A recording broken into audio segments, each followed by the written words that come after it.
தடுமாறி நடந்தாலும் தவறி விழுந்தாலும் தாங்கி பிடித்திடுவார். ஏன்னா வாக்குத்தத்தம் இருக்குங்க. உங்க சந்ததி மேல, உங்க பிள்ளைகள் மேல வாக்குத்தத்தம் இருக்கிறது. ஓ, குறித்த காலத்திற்கு தரிசனம் வைக்கப்பட்டிருக்கிறது. ஹல்லேலூயா.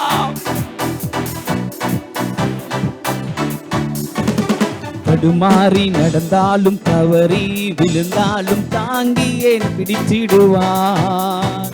கிருபைகள் விலகாது, அபிஷேகம் குறையாது, குறித்ததை நிறைவேற்றுவார். தடுமாறி நடந்தாலும் தவறி விழுந்தாலும் தாங்கியே நடத்திடுவார். சொல்லுங்க, கிருபைகள் விலகாது, அபிஷேகம் குறையாது, குறித்ததை நிறைவேற்றுவார். நான் ராஜாதி ராஜாவின் பிள்ளை, இனி யாருக்கும் அடிமை இல்லை. நான் ராஜாதி ராஜாவின் பிள்ளை, இனி எதற்கும் பயமே. நீங்க சொல்லுங்க, நான் ராஜாதி ராஜாவின் பிள்ளை, யாருக்கும் அடிமை. ஆமென். நான் ராஜாதி ராஜாவின் பிள்ளை, இனி எதற்கும் அடிமை இல்லை. வாக்குத்தத்தம் என் மேல நிரம்பிருக்குது, என் ரத்தத்துல அபிஷேகம் கலந்திருக்குது. நாடி நரம்பெல்லாம் கிருபைகள் மறைந்திருக்குது, என் தலைமுறைய தரிசனம் சுமந்திருக்குது. வாக்குத்தத்தம் என் மேல நிரம்பிருக்குது, என் ரத்தத்துல அபிஷேகம் கலந்திருக்குது. நாடி நரம்பெல்லாம் கிருபைகள். சொல்லுங்க, ரத்தத்துல நான் ராஜாதி ராஜாவின் பிள்ளை, யாருக்கும் அடிமை. நீங்க சொல்ல சொல்ல சத்ரு உங்களை விட்டு, உங்க குடும்பத்தை விட்டு, இயேசுவின் நாமத்தினால, இயேசுவின் நாமத்தினால. ஓ, இந்த பிள்ளை ஏசப்பாவுடைய பிள்ளை, இந்த பிள்ளை ஏசப்பாவுடைய பிள்ளை, ராஜாவின் பிள்ளை, அடிமை இல்லை. ஹல்லேலூயா. நம்ம அனைவரும் அவருடைய பிள்ளைகள். வேத வார்த்தை கூட இப்படியாக சொல்கிறது. 1 தெசலோனிக்கர் 5ஆம் அதிகாரம் 5ஆம் வசனத்துல, நீங்கள் எல்லாரும் வெளிச்சத்தின் பிள்ளைகளும் பகலின் பிள்ளைகளுமா இருக்கிறீர்கள். நீங்களும் நானும் வெளிச்சத்தின் பிள்ளைகள். உங்களையும் என்னையும் அவர் கண்டு கொண்டார், முன் குறித்தார். தாயின் கருவிலே நம்மை முன் குறித்தார், கண்டு கொண்ட தெய்வம் அவர். ஹல்லேலூயா, ஹல்லேலூயா.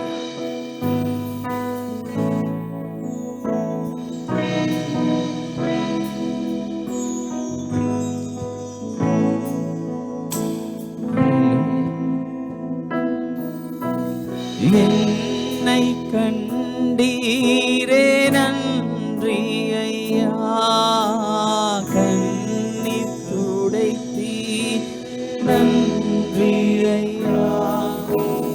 என்னை கண்டீரே நன்றி ஐயா, கண்ணீர் துடைத்தீரே. என்னை கண்டீரே சொல்றீங்களா? என்னை கண்டீரே நன்றி. வெளிச்சத்தின் பிள்ளைகள் நம்மை கண்டார். துடைத்தீரே நன்றி ஐயா, நன்றி நன்றி நன்றி. இடைவிடா நன்றி உமக்கு தானே, இல்லாதே உமக்கு தானே. உமக்கு தானே, உமக்கு தானே. தொடர்ந்து கர்த்தர் நம்மோடு கூட பேசுவாராக. ஆமென்.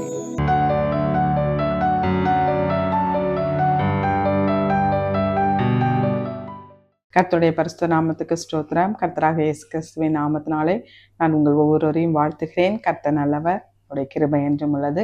இன்னைக்கும் நாம் தியானிக்க போற வேத வசனம் சகரியா 9ஆம் அதிகாரம் 9ஆம் வசனம்.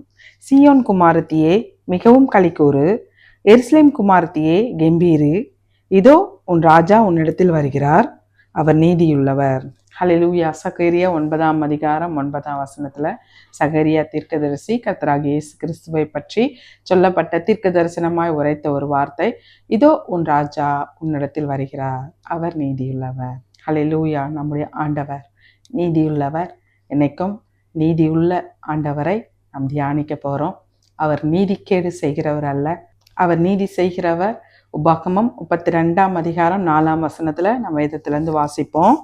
அவர் கன்மலை, அவர் கிரியை உத்தமமானது, அவர் வழிகளெல்லாம் நியாயம், அவர் நியாயக்கேடில்லாத சத்தியமுள்ள தேவன், அவர் நீதியும் செம்மையுமானவர். நம்முடைய கர்த்தாதி கர்த்தரை குறித்து சொல்லப்பட்ட ஒரு தேவ வார்த்தை. அவர் பாருங்க, அவர் கன்மலை, அவர் வழிகளில் எல்லாம் நியாயமானவைகள் அப்படின்னு சொல்லி ஏதுன்னு சொல்லுது. நம்முடைய ஆண்டவர் அவருடைய வழிகளில் எல்லாம் நியாயமானது. அது மட்டும் இல்லாம நியாயக்கேடு இல்லாத சத்தியமுள்ள தேவன், அவர் நீதியும் செம்மையுமானவர். ஹல்லேலூயா.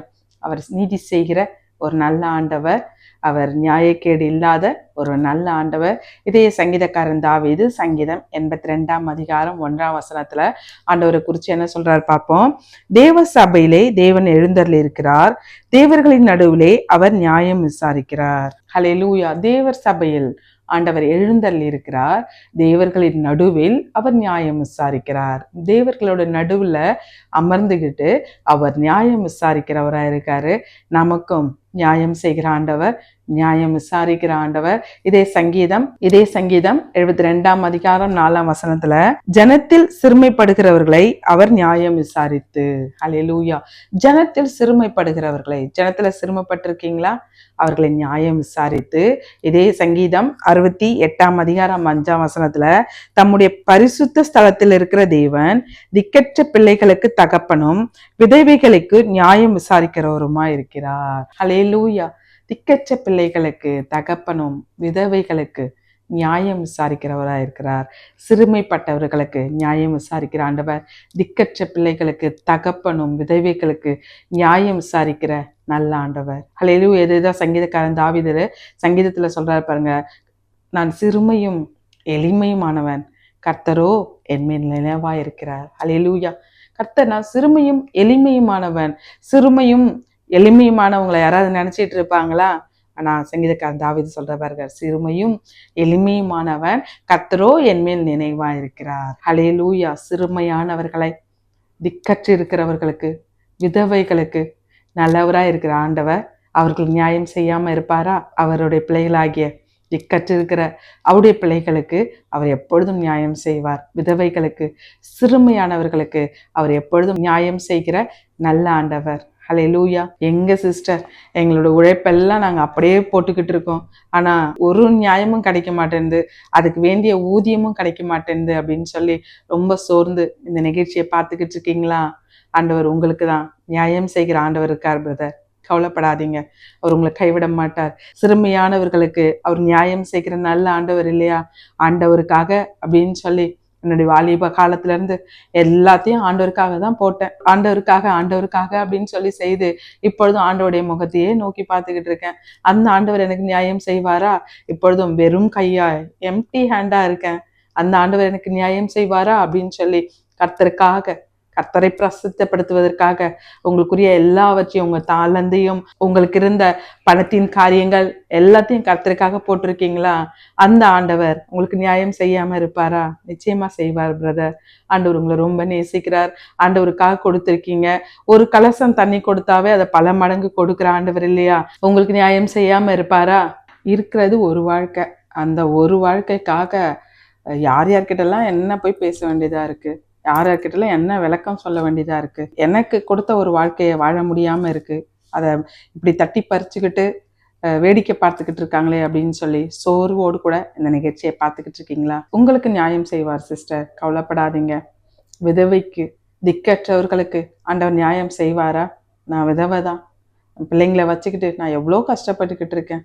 சுற்றி இருக்கவங்களாம் வேடிக்கை தான் பார்க்குறாங்களே தவிர எந்த உதவியும் இல்லை. ஆண்டவர் எனக்கு நியாயம் செய்வாரா?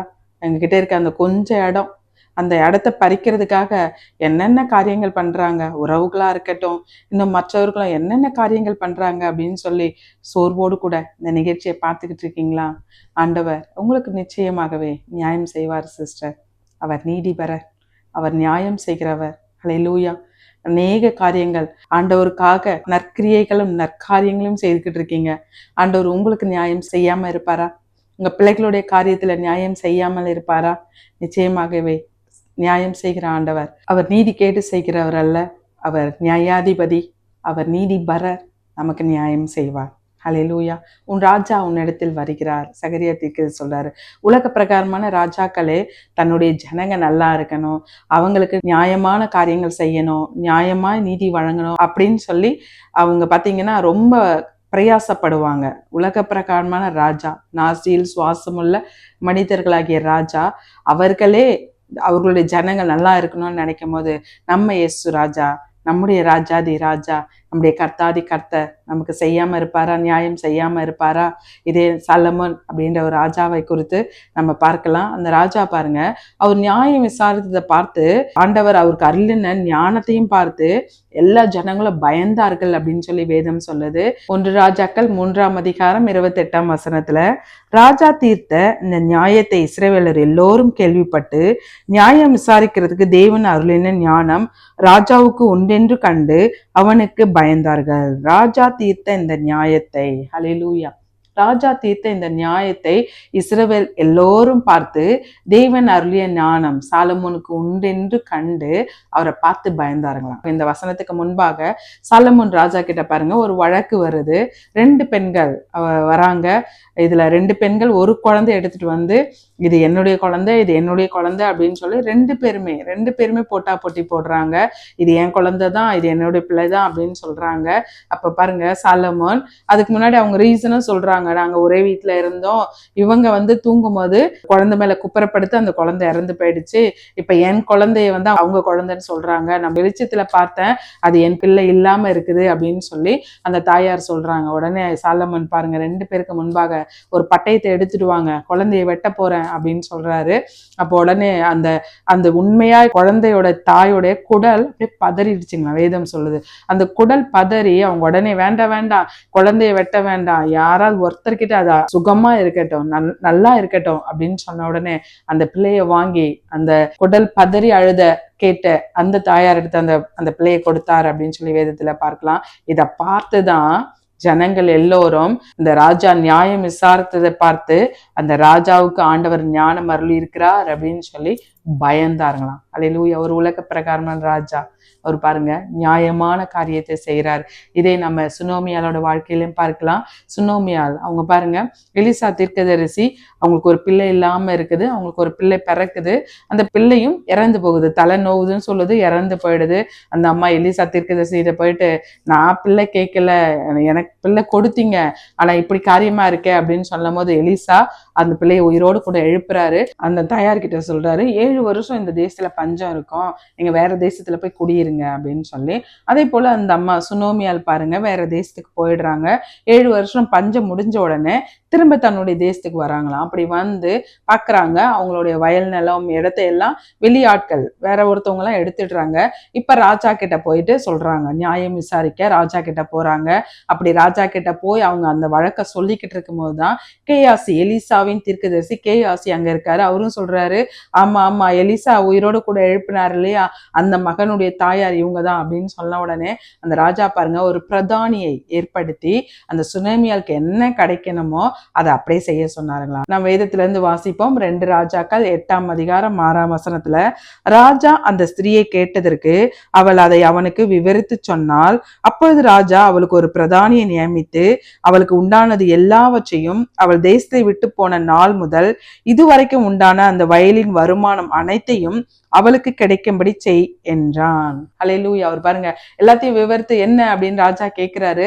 இந்த அம்மா எல்லாத்தையும் சுனோமியால் எல்லாத்தையும் விவரித்து சொல்றாங்க. ஒரு பிரதானியை நியமித்து அவர் பாருங்க அவங்க விட்டுட்டு போனதுல இருந்து அந்த வயல்ல என்ன வருமானம் வந்ததோ அந்த வயல் இடத்தையும் கொடுக்கணும், அந்த இடங்களையும் கொடுக்கணும். அவங்க விட்டுட்டு போனதுல இருந்து என்ன வருமானம் வந்ததோ அதையும் சேர்த்து கொடுக்கும்படியா இந்த ராஜா கட்டளை கொடுக்குறாங்களாம். அல்லேலூயா.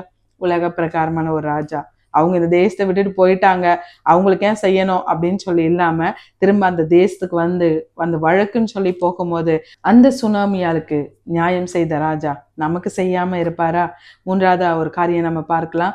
தாவீதோடைய வாழ்க்கையில கொடிய பஞ்சம் வந்துச்சுங்களாம். கொடிய 3 வருஷம் கொடிய பஞ்சம். தாவீது உடனே ஆண்டவர்கிட்ட விசாரிக்கிறாரு, என்னவா இருக்கும், இந்த தேசத்துல மழை இல்லாம இருக்கு, கொடிய பஞ்சமா இருக்கு அப்படின்னு சொல்லும் போது ஆண்டவர் பாருங்க கிபியோனி நிமித்தம் தாவீது கிட்ட வந்து சொல்றாரு, கிபியோனி நிமித்தம் இந்த தேசத்துல இப்படி பஞ்சம் இருக்கு அப்படின்னு சொல்லி சொல்றாரு. உடனே பாருங்க இந்த தாவீது கிபியோனர் எல்லாம் அழைச்சு என்ன ஏதாவது அவர்களுக்கு செய்யணுமா அப்படின்னு சொல்லி அவர் விசாரிக்கிறாருங்களாம். நாம 2 சாமுவேல் 21ஆம் அதிகாரத்துல இந்த காரியத்தை நம்ம பார்க்கலாம். ராஜா பாருங்க, தாவீதாகிய ராஜா கிபியோனர்களை அழைச்சு கூப்பிடுறாரு, என்ன நான் பண்ணணும், என்ன நான் செய்யணும் அப்படின்னு சொல்லும் போது அவங்க பாருங்க, ஆகையால் தாவீது கிபியோனரை பார்த்து, நான் உங்களுக்கு செய்ய வேண்டியது என்ன, நீங்கள் கர்த்தருடைய சுதந்திரத்தை ஆசீர்வதிக்கும் படிக்கு நான் செய்ய வேண்டிய பிராயச்சித்தம் என்ன என்று கேட்டான். ஹல்லேலூயா. அவர் சொல்றாரு பாருங்க, நான் என்ன பிராயச்சித்தம் பண்ணணும், கிபியோனர்களை பார்த்து கேட்கிறார், நான் என்ன பிராயச்சித்தம் பண்ணணும் அப்படின்னு சொல்லும் போது அவங்க பாருங்க கிபியோனர் சொல்றாங்க, அப்பொழுது கிபியோனியர் அவனை பார்த்து, சவுலோடும் அவன் வீட்டாரோடும் எங்களுக்கு இருக்கிற காரியத்திற்காக எங்களுக்கு வெள்ளியும் பொன்னும் தேவையில்லை. ஹல்லேலூயா. எங்களுக்கு வெள்ளியும் பொன்னும் வேண்டாம், சவுலுக்காக இருக்கிற காரியத்தின் நிமித்தம் எங்களுக்கு வெள்ளியும் பொன்னும் வேண்டாம், இஸ்ரவேலர் ஒருவனை கொன்று போட வேண்டும் என்பது எங்களுக்கு விருப்பம் அல்ல. ஹல்லேலூயா. இந்த தேசத்துல இருக்கவங்களை கொன்று போடணும் அப்படின்னு சொல்லி எங்களுக்கு விருப்பம் இல்லை. அப்பொழுது அவன், அப்படியானால் நான் உங்களுக்கு என்ன செய்ய வேண்டும் என்று சொல்கிறீர்கள் என்று கேட்டான். அவங்க ரொம்ப அழகா சொல்றாங்க, அந்த சவுலின் நிமித்தம் எங்களுக்கு வெள்ளியும் பொண்ணும் எங்களுக்கு பிராயச்சத்தமா அதுக்கு கொடுத்து ஈக்குவல் எதுவும் பண்ண வேண்டாம், இஸ்ரவேலர்லயும் ஒருவனும் அடைய வேண்டாம் அப்படின்னு சொன்னோன்னு, அப்ப அவர் என்னதான் கேட்குறீங்க அப்படின்னு சொல்றாரு. அவங்க பாருங்க, அவர்கள் ராஜாவை நோக்கி, நாங்கள் இஸ்ரவேலில் எல்லையெங்கும் நிலைக்காதபடிக்கு அழிந்து போக எவன் எங்களை நிர்மூலமாக்கி எங்களுக்கு பொல்லாப்பு செய்ய நினைத்தானோ அவன் குமாரரில் 7 பேர் கர்த்தர் தெரிந்து கொண்ட சவுலின் ஊராகிய கிபியாவிலே நாங்கள் அவர்களை கர்த்தர்க்கென்று தூக்கி போட எங்களுக்கு ஒப்பு கொடுக்கப்பட வேண்டும் என்றார்கள். நான் அவர்களை ஒப்பு கொடுப்பேன் என்று ராஜா சொன்னான். அல்லேலூயா. பாருங்க, எல்லாரும் தூக்கு போடணும், சவுளுடைய சந்ததி எல்லாம் இருக்காங்க இல்லையா, அவங்கள எல்லாம் தூக்கு போடுங்க அப்படின்னு சொல்லி, வேற எதுவும் வேண்டாம், நாங்க வேற எதையும் கேட்கல, நாங்க இந்த இஸ்ரேல்ல இருக்க முடியாத படிக்கு எங்களை பண்ணாங்க இல்லையா, அவங்களுக்கு காரியமா நீங்க இதை பண்ணணும். ராஜாவும் சொல்றாரு, நான் அதை அப்படியே செய்யறேன் அப்படின்னு சொல்லி அதை அப்படியே அந்த ராஜா செய்து முடிக்கிறார். தாவீது ராஜா 14ஆம் அதிகாரத்துல சவுலின் எலும்புகளையும் அவன் குமாரனாகிய யோனத்தானின் எலும்புகளையும் பென்யமீன் தேசத்து சேலா ஊரில் இருக்க அவன் தகப்பனாகிய கீசின் கல்லறையில் அடக்கம் பண்ணிவிட்டான். ராஜா கட்டளையிட்டபடி எல்லாம் செய்தார்கள். அதற்கு பின்பு தேவன் தேசத்திற்காக செய்யப்பட்ட வேண்டுதல்களை கேட்டருளினார். அல்லேலூயா. அந்த ராஜா பாருங்க, கிபியோனியர் என்ன கேட்டாங்களோ அதை அப்படியே செய்தார்கள். ஒரு உலக பிரகாரமான ராஜாக்கள், 3 ராஜாக்களை பார்த்தோம். சாலமோன் ராஜா, சுரோமியல் வழக்குக்காக போன ராஜா இந்த தாவீது ராஜா.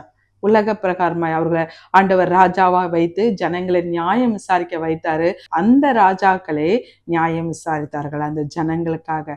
நம்முடைய ராஜா, நம்ம அவரை நேசிக்கிறோம் இல்லையா, நம்ம திக்கற்று இருக்கும் போதும் எல்லாரும் ஒதுக்கி தள்ளும் போதும் நம்மை தேற்றி அரவணைக்கிற ஆண்டவர், நம்மை அன்போடு கூட வழி நடத்துகிற ஆண்டவர், நம்மை கரம் பிடித்து நடத்துகிற ஆண்டவர், மலையின் மேல நிறுத்தி வைக்கிற நல்ல ஆண்டவர் இல்லையா. அவர் நம்ம வெட்கப்பட விடுவாரா? நமக்கு நியாயம் செய்யாம இருப்பாரா? வீண் அவதூறுகளை சொல்லி பேரை கெடுத்து இன்னும் நிறைய காரியங்களை சுற்றி உள்ளவர்கள் பண்ணலாம், தேவையில்லாத மனிதர்கள் எதிராளிகள் நினைத்து பண்ணலாம். ஆனா ஆண்டவர் பாருங்க, நியாயம் செய்கிற ஆண்டவர். அன்னைக்கு இஸ்ரவேல் ஜனங்களுக்காக யுத்தம் பண்ண ஒரு ஆண்டவர் இருக்கார் இல்லையா, நமக்காகவும் யுத்தம் பண்ணி நம்முடைய காரியத்துல நியாயம் செய்கிற ஆண்டவர் நம்மோடு கூட இருக்கார். மகனே மகளே, இதை நாம நாப்போத் அப்படின்ற ஒரு தெய்வ மனுஷனுடைய வாழ்க்கையில நம்ம பார்க்கலாம். ஆண்டவர் நியாயம் விசாரித்த நாப்போத் அப்படின்ற ஒரு தெய்வ மனுஷனுக்காக ஆண்டவர் பாருங்க நியாயம் விசாரித்ததை நம்ம வேதத்துல இருந்து பார்க்கலாம். 1 ராஜாக்கள் 21ஆம் அதிகாரத்துல இந்த ஆகாப் அப்படின்ற ஒரு ராஜா இருக்காரு. அவர் பாருங்க பொல்லாப்பு, ஆண்டோடைய பார்வைக்கு பொல்லாப்பு செய்கிறாரு. 25ஆம் வசனத்துல, தன் மனைவியாக எசபேல் தூண்டிவிட்டபடி கர்த்தரின் பார்வைக்கு பொல்லாப்பானதை செய்ய தன்னை விற்று போட்ட ஆகாப்பை போல ஒருவனும் இல்லை. அல்லேலூயா. தன் மனைவியாகிய எசபேல் தூண்டியபடி அவங்க என்ன சொல்றாங்களோ அதை அப்படியே செய்து கர்த்தருடைய பார்வைக்கு பொல்லாப்பை செய்து தன்னை விற்று போட்ட ஆகாப்பை போல ஒருவனும் இல்லை அப்படின்னு சொல்லி வேதம் சொல்லுது. அப்படிப்பட்ட மனைவி என்ன சொல்றாங்களோ, அந்த எசபெல் ராணி என்ன சொல்றாங்களோ அதை அப்படியே செய்துகிட்டு இருக்க பொல்லாப்பு, ஆண்டோடைய பார்வைக்கு பொல்லாப்பு செய்த இந்த ஆகாப். அவர் பாருங்க, நாப்போத் அப்படின்ற ஒரு மனுஷன் இருக்காரு. அவர்கிட்ட ஒரு சின்ன திராட்சை தோட்டம் இருக்கு. இந்த ஆகாப்போட அரண்மனை பக்கத்துல இந்த திராட்சை தோட்டம் இருக்கு. இந்த ஆகாப் பாருங்க, அந்த திராட்சை தோட்டத்தையும் எடுத்துக்கணும்னு சொல்லிட்டு இந்த நாப்போத் கிட்ட போய் கேட்கிறாரு, எனக்கு அந்த திராட்சை தோட்டம் கொடுங்க அப்படின்னு சொன்னோன்னே அவர் பாருங்க, அவர் என்ன சொல்றாரு, நாப்போத் ஆகாப்பை நோக்கி, நான் என் பிதாக்களின் சுதந்திரத்தை உமக்கு கொடாதபடி கர்த்தர் என்னை காப்பாராக என்றான். அல்லேலூயா. என் பிதாக்களின் சுதந்திரம், அவர் பாருங்க, அவங்க அப்பா அம்மாவுடைய ஞாபகமாய், அவங்களுடைய முன்னோர்களுடைய ஞாபகமாய் அந்த திராட்சை தோட்டத்தை வச்சிருக்காரு. அதான் சொல்றாரு, என் பிதாக்களின் சுதந்திரம் அதை உங்களுக்கு கொடுக்காதபடி கர்த்தர் என்னை காப்பாராக அப்படின்னு சொல்றாரு. இதை கேட்ட உடனே அவருக்கு கோபம் வருது. ஆனா அதே சமயம் மன சஞ்சலத்தோட வீட்டுக்கு போயிடுறாங்க. வீட்டுக்கு போனோடனே எசபெல் ராணி அவர் சாப்பிடாம ரொம்ப சோகமா இருக்கிறத பார்த்துட்டு எசபெல் ராணி கேட்கிறாங்க, எதுக்காக இஸ்ரேலின் ராஜா இப்படி ரொம்ப மன சஞ்சலத்தோடு கூட இருக்கீங்க அப்படின்னு சொல்லும் போது அவர் சொல்றாரு, நாப்போத் கிட்ட நான் அந்த திராட்சை தோட்டத்தை கேட்டேன், அவர் கொடுக்க மாட்டேன்னு சொல்லிட்டாரு. உடனே அந்த அம்மா பாருங்க, அது உங்களுக்கு கிடைக்கும், அந்த இஸ்ரேலின் ராஜா நீங்க கேட்டீங்க இல்லையா, அது எப்படி உங்களுக்கு கிடைக்காம போகும் அப்படின்னு சொல்லிட்டு அது உங்களுக்கு கிடைக்கும் அப்படின்னு சொல்லி இந்த நாப்போத்துக்கு விரோதமாக சுற்றி பாருங்க பொல்லாப்பான காரியங்களை செய்ய வைக்கிறாங்க. வீண் அவதூறுகள், பழிகள், ராஜாவையும் தூஷித்தார் அப்படின்னு சொல்லி உபவாசம் அப்படின்னு சொல்லி, ஆனா அங்க உபவாசம் இல்லாம பொய்யா 2 பேர் அவருக்கு எதிராக ஏற்படுத்தி பொய்யாய் அவரை குற்றப்படுத்தி அவரை கொண்டு போய் கல்லெறிந்து கொன்றார்கள் அப்படின்னு சொல்லி நம்ம வேதத்துல பார்க்கலாம். இந்த தேவ மனுஷன் அவருக்கு வேண்டிய ஒரு ப்ராப்பர்ட்டி அதை கொடுக்கல அப்படின்னு சொல்லும் போது அவர் பாருங்க, அந்த மனைவி அந்த நாப்போத்தை கொன்று போடுறாங்களாம். அல்லேலூயா. இதை பார்த்த உடனேதான் ஆண்டவர் திஸ்பியனாகிய எலியாவை பார்த்து சொல்றாரு, இந்த நாப்போத் என்னுடைய மகன், ஆனா அவன்கிட்ட வஞ்சகமாய் பெற்றுக்கொண்ட அந்த இடத்துக்காக அது அப்படியே நான் பழி வாங்குவேன், ரத்த பழி. அவர் சொல்றாரு பாருங்க 19, நீ அவனை பார்த்து நீ கொலை செய்ததும் எடுத்துக்கொண்டதும் இல்லையோ என்று கர்த்தர் சொல்கிறார். நாய்கள் நாப்போத்தின் ரத்தத்தை நக்கின ஸ்தலத்திலே உன்னுடைய ரத்தத்தையும் நாய்கள் நக்கும் என்று கர்த்தர் சொல்லுகிறார் என்று சொல் என்றார். பாருங்க, எலியா கிட்ட சொல்றாரு, நாப்போத்தின் ரத்தத்தை நாய்கள் நக்கினது இல்லையா, அதே போல உனக்கும் நடக்கும் அப்படின்னு சொல்லி இந்த எலியா மூலமா ஆண்டவர் சொல்றாரு. பழி வாங்குதல் ஆண்டவருக்குரியது, அவர் நமக்கு நியாயம் செய்வார். அவர் பாருங்க, அதே போல இந்த ஆகாப் ஒரு யுத்தத்துல இருக்கும் போது அவருக்கு நினையாத நேரத்துல அம்பு வந்து காயப்படுது. அன்னைக்கு சாயந்தரமே அவர் இறந்து போயிடுறாரு. நம்ம 22ஆம் அதிகாரம் 38ஆம் வசனத்துல நம்ம பார்க்கலாம், அந்த ரதத்தையும் அவனுடைய கவசத்தையும் சமரியாவின் குளத்திலே கழுவுகிற போது கர்த்தர் சொல்லியிருந்த வார்த்தையின்படியே நாய்கள் அவன் ரத்தத்தை நக்கினது. அல்லேலூயா. நியாயம் விசாரிக்கிற நல்ல ஆண்டவர், அவர் நீதிபரர். நாப்போத்தின் ரத்தத்திற்கு பரிகாரமாய் அந்த ஆகாப்பின் ரத்தத்தையும் சிந்த வைத்த ஆண்டவர் நம்முடைய ஆண்டவர். அவர் நீதிபரர், நமக்காக நியாயம் செய்வார், அவருடைய பிள்ளைகளாகிய நமக்கு நியாயம் செய்வார். இதையே லூக்கா 18ஆம் அதிகாரத்துல கர்த்தராகிய இயேசு கிறிஸ்து பாருங்க, சோர்ந்து போகாமல் ஜெபம் பண்றத தன்னுடைய சீஷர்களுக்கு சொல்லும் போது, ஒரு நியாயாதிபதி இருந்தாரு. அவர் கடவுளுக்கு பயப்படாதவன், மனுஷனை மதியாதவனா. அல்லேலூயா. கடவுள் பயமே இல்லாதவர், மனுஷனை மதியாதவர். அதே பட்டணத்துல ஒரு விதவை இருக்காங்க. அவங்களுக்கும் தன்னுடைய எதிராளிக்கும் ஒரு வழக்கு, அதுக்காக போய் நியாயம் கேட்பதற்காக அந்த நியாயாதிபதி வீட்டுக்கு போறாங்க. அவர் பாருங்க, நிறைய நாட்கள் அந்த அம்மா டெய்லி போய் நிக்கிறாங்க. அவர் பார்த்துட்டு பேசாம இருக்கான்னு. ஆனா அடிக்கடிக்கு போய் நின்னதுனால அவரே, கடவுள் பயமே இல்லாத அவரே மனம் இறங்கி இந்த அம்மாக்கு ஏதாவது செய்யணும், இந்த அம்மாக்கு நியாயம் விசாரிக்கணும் அப்படின்னு சொல்லி அவர் முடிவு பண்ணார் அப்படின்னு சொல்லி சொல்றாரு. அந்த பொல்லாத மனுஷனே அந்த விதவை தாய்க்கு மனம் இறங்கி நியாயம் செய்த போது நம்முடைய பரமபிதா நமக்கு செய்ய மாட்டாரா? நிச்சயம் நியாயம் செய்வார் அப்படின்னு சொல்லி கர்த்தராகிய இயேசு கிறிஸ்து சொல்றாரு. இப்பொழுது இந்த நிகழ்ச்சியை பார்த்துக்கிட்டு இருக்க மகனே மகளே, ஆண்டவர் திக்கற்று இருக்கீங்களா? நாங்கள் ரொம்ப சிறியவங்க, இவங்க கிட்ட போய் நாங்கள் என்னத்த பேசுறது, என்ன போய் உங்ககிட்ட வம்பு வழக்கு போறது அப்படின்னு சொல்லி எல்லா பக்கமும் இடி உத அப்படின்னு சொல்லி அந்த போராட்டத்தினால சோர்ந்து போயிருக்கீங்களா? நாங்கள் நன்மை செய்கிறோம், ஆனால் எப்போ பாரு எங்ககிட்ட நன்மையை வாங்கிக்கிட்டு எங்களுக்கு தேவையில்லாத அந்த விச் கிராஃப்ட் பண்றது, இப்படி தேவையில்லாத காரியங்கள், மரித்த ஆவிகளை ஏவி விடுறது, இப்படி நிறைய காரியங்களை பண்ணிக்கிட்டு இருக்காங்க. அதனால நஷ்டங்கள், இழப்புகள், போராட்டங்கள், குடும்பத்துல போராட்டம், பிள்ளைகளுடைய வாழ்க்கையில போராட்டம்னு சொல்லி சோர்ந்து போய் இந்த நிகழ்ச்சியை பார்த்துக்கிட்டு இருக்கீங்களா? நமக்காக யுத்தம் பண்ணுகிற ஆண்டவர், நமக்கு நியாயம் செய்கிற ஒரு ஆண்டவர் நம்மோடு கூட இருக்காரு. அல்லேலூயா. நமக்காக வழக்காடுவார், அவர் நமக்கு நியாயம் செய்வார். அல்லேலூயா. அவருடைய பிள்ளையாகிய நமக்கு அவர் நியாயம் செய்வார். இப்பொழுது நம் கண்களை மூடி எங்களுக்கு நியாயம் செய்யுங்க டாடி கேட்கலாமா? நல்ல ஆண்டவரே, எங்களை உங்களுடைய கரத்தில் கொடுக்குறோம் டாடி.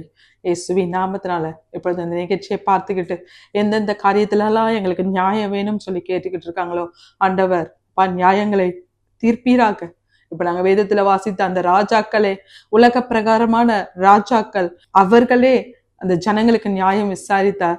அவர்களை காட்டிலும் நீர் ஏஸ்டடி தேவர்கள் மத்தியில் எழுந்தள்ளிருக்கிற ஆண்டவர், எங்களுக்காக, சிறுமையான எங்களுக்காக, எளிமையான எங்களுக்காக, திக்கற்று இருக்க எங்களுக்காக, உதவி இல்லாமல் இருக்கிற எங்களுக்காக நீ நியாயம் செய்கிற ஆண்டவர்.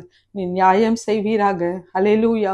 தேவையில்லாத வம்பு வழக்குகள்ல அந்த டிப்ரெஷன்ல இருக்கிற ஒவ்வொருத்தரையும் ஆண்டவர் தொடுவீராக இயேசுவின் நாமத்தினால. கடனின் நிமித்தம் ஏசம்மா இந்த வட்டி கட்டி கட்டி முடியவே இல்லை, வட்டியும் கட்டிக்கிட்டு இருக்கோம், அதற்கு நிகரா வீட்டையும் இடத்தையும் கேட்கிறாங்க அப்படின்னு சொல்லி போராட்டத்தின் பிடியில இந்த நிகழ்ச்சியை பார்த்துக்கிட்டு இருக்காங்களா, ஆண்டவர் நியாயம் தீர்ப்பீராக இயேசுவின் நாமத்தினால. இப்பொழுது எந்தெந்த காரியத்துல எல்லாம் எங்களுக்கு நியாயம் வேணும், நாங்க வேலை செய்யறோம், கடின உழைப்பு போடுறோம், ஆனா எங்களுக்கு வேண்டிய ஊதியம் வராம அதுல நாங்க சோர்ந்து போயிருக்கோம், எங்களுக்கு நியாயம் செய்வீரான்னு சொல்லி கேட்டுக்கிட்டு இருக்க ஒவ்வொருவரையும், ஒரு குடும்பத்துல வந்து இப்படி மாட்டிக்கிட்டோம், யாரு பேச்சு கேட்கறதுனே தெரியல, மத்தளம் போல அடிபட்டுக்கிட்டு இருக்கோம் அப்படின்னு சொல்லி ரொம்ப சோர்ந்து போய் இந்த நிகழ்ச்சியை பார்த்துக்கிட்டு இருக்க ஆண்டவர் மகளை தொடுவீராக இயேசுவின் நாமத்தினால. குடும்பத்துல கணவரின் நிமித்தம் ஏற்பட்டிருக்க போராட்டங்கள் மாறி போகட்டும் ஆண்டவர். நீர் நியாயம் தீர்ப்பீராக இயேசுவின் நாமத்தினால. அப்பா நீர் நீதி பெற டாடி. இதோ உன் ராஜா உன்னிடத்தில் வருகிறார் அப்படின்னு சொல்லி நாங்க தியானித்தோம். எங்களுடைய ராஜா நீர் அப்பா, எங்களை பாவத்திலிருந்து சாபத்திலிருந்து விடுவித்த ராஜா நீர். இப்போது இந்த நிகழ்ச்சியை பார்த்துக்கிட்டு இருக்க ஒவ்வொருவரையும் ஆண்டவர் வழக்குகள் இருந்து, கடன் பிரச்சனையிலிருந்து, வியாதியிலிருந்து ஆண்டவர் விடுதலை கொடுப்பீராக இயேசுவின் நாமத்தினால. உம்முடைய தேவ சமாதானம் இவர்கள் ஒவ்வொருவரையும் நிரப்பட்டும் டாடி இயேசுவின் நாமத்தினால. ஆமென், ஆமென், ஆமென், ஆமென். கர்த்தர் உங்கள் ஒவ்வொருவரையும் ஆசீர்வதிப்பாராக. ஆமென். அன்பிற்குரியவர்களே, எங்களோடு நீங்கள் தொடர்பு கொள்ள வேண்டிய எங்கள் முகவரி pastor Catherine Raghupathi, race course road, Singapore 218573.